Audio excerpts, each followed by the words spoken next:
Welcome to Voices of Resilience, Women Entrepreneurs of Palestine, the podcast that celebrates the unbreakable spirit and entrepreneurial prowess of Palestinian women.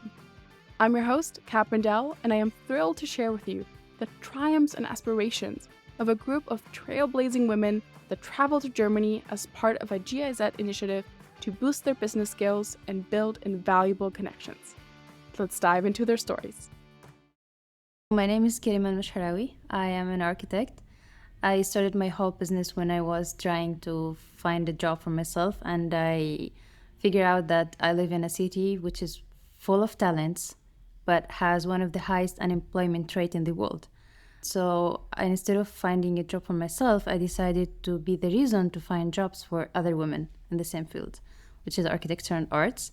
The very first inspiration was when I'm in my second year of university, when I started to realize this problem, that my future is lost and I don't know what to do. So I worked hard on my talents to inspire other women. So I successfully created jobs for more than 50 women so far since I graduated. Nice. Just for the listeners, what city are you in? Yes, I live in Gaza, Palestine, which is a small city in a big, beautiful country. I'm sure, as you said, it seems like there aren't that many opportunities. Mm-hmm. How did you overcome those challenges? How did you kind of build this community out of nothing, I would say? Yeah, it was a bit hard at the beginning because I had no connection, zero connection. And at that time, the freelancing concept was just an initiative and people doesn't know about these concept. So what I did is I started to connect with local companies and to work with them by project, which is also this way of working at that time in 2015 was very new.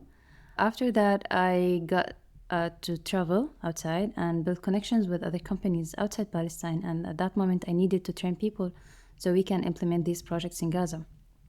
And this is how the whole idea started. Building connections. We don't have jobs in Gaza, but we have work outside Gaza, and we have internet and laptops, and this is the powerful connection between the dream and the reality. So it's been obviously a little bit of time since 2015. How has everything evolved, developed since then? Well, I worked in different sectors. At that moment, I didn't know what I wanted. As a fresh graduate, it's really hard to know what you like and what sector you want to work with. I worked in different random sectors like art, embroidery, history, design, until I decided to work in the IT section, which is the future. And this is the section that you make sure that you will get projects and you work for your lifetime because it's technology and programming. So the idea was there since the beginning, but the process of jumping from topic to other topic was during that 2014 and until now.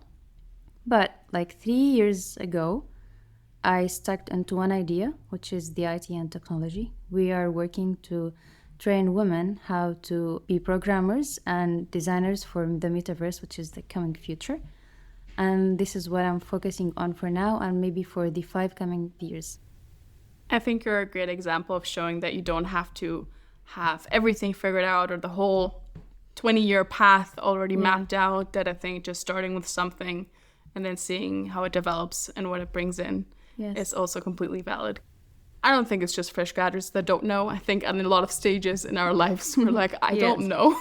Each time you work on a different idea, each time you figure out, you challenge yourself and you figure out lots of talents that hidden in yourself and your community, that the only way to learn is to do something. Do it, and it's okay if it doesn't fit you, you change it. Also thinking back on your story, both as a first graduate and now with the new challenges, do you ever have any mindset challenges or things that you've had to teach yourself to overcome also internally for yourself? Yes, so my initiative, my project basically focuses on educating women and give them chances. But when you are helping other people, you shouldn't expect to treat you well back. Sometimes people get advantage of you giving them opportunities. Some people just start to treat you badly. People are not the same. So that must not stop you from doing the good thing to your community. because people are not the same. You will find people who hate you, who try to slow you down, who try to shut you. But this should not stop you. At the beginning, I felt that maybe I'm doing something wrong. Maybe should I just focus on my future and like, I don't care about the community. I'm getting job and khalas. But then I keep reminding myself of the first reason why I started this. I can see the change of like hundreds of women after being financially independent or mindfully independent. So yeah, these are main challenges. Also, I'm working now in the IT, and this is a male-dominant sector. At first, when I started working in that section, they felt like I'm an intern. I was the leader. And you always fight this concept. One of the challenges I also face is that because we're coming from Gaza, Palestine, which is stateless in most of the countries, I can't take projects under our company. I always have to work under another companies in the UAE and the MENA region as well. So what I hope one day is I can work under our company name and show that Palestinian female are capable to join the futuristic IT sectors and like can be in these innovative concepts in the whole world, not only in Gaza. What keeps you going then when you have these moments of people fighting against you or not appreciating the work you're doing or being treated as an intern when you're the leader? What is the thing that keeps you going? It's not like I don't keep going each time. Sometimes it really hurts and it stopped me. Like, it's not always like, oh, I'm strong, I can get over it. No, it's not. Sometimes like it stopped me for months. But the thing is, I have a really nice family and friends. I surround myself with positive people, with positive connection and network, which always push me to do the best. So you're not alone. You have to surround yourself with people who can help you grow, because you are growing with a community. You can't separate yourself from community. With suffer and successful stories. What is it that you're working on next, or what is the dream for what you're working on right now, better said? Because you said, you're bringing something to the country that is very new in some ways. I mean, for the world in general, but also for you. What would you love to happen? I would love to present our project globally without the fear of being from Palestine as a stateless and terrorist concept for most people. I want the world to see that we are not only fighting and we're not full of hate. We are smart people. We are hardworking people. We do projects professionally. And my dream is to have a company that works independently in this sector. Because all the projects we take so far, we take like 5%, 10%, and the project is like huge budget, but we can't take the whole budget because like our bank accounts are not considered as a real bank account, so people feel afraid to deal with us, but I want to change that concept. And if I did, I would be able to teach and empower a larger amount of women.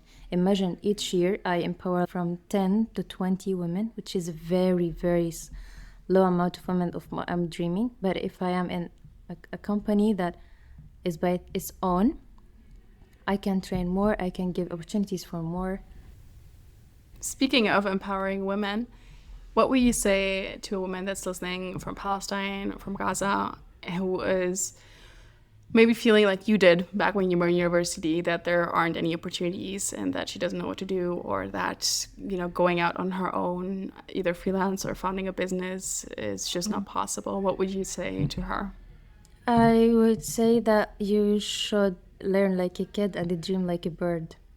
And I strongly believe that educate a woman changes an entire nation. So you shouldn't follow what people told you. You should follow what you believe in. Actually, we did many workshops for women, fresh graduates. We did tea parties, and we teach them how to think outside of the box. They shouldn't think that I am in Gaza, I need to find a job. They must think, I am in Gaza, I have internet. I didn't used to have internet. I'm privileged. Like, be thankful of what you have is the first step to do more, instead of blaming the situation and the occupation, etc. Thank you very much. I think your journey in all its pieces, both from just starting with what idea you have, even if you don't have it planned out, to, I think something you also always say, which I love, is Yeah. you looked what was 10 years ahead and looked at what do you have to do now to be able to compete in that market, and bringing that to people, I think is great. Where can people find you if they want to connect with you, hear about what you're doing? What's the best place to send them? I recommend send you my LinkedIn account. Also, we have a website which you can explore the metaverse experiences we create from Gaza, and like explore these art galleries and events we do all the time. And I post on my LinkedIn all the events, upcoming events like we do in our company. Perfect. I'll include that in the show notes. Thank you so much. This podcast was produced with the financial support of the European Union and the German Federal Ministry for Economic Cooperation and Development. Its contents are the sole responsibility of the women featured in the podcast episodes and do not necessarily reflect the views of the EU or the Federal Ministry for Economic Cooperation and Development.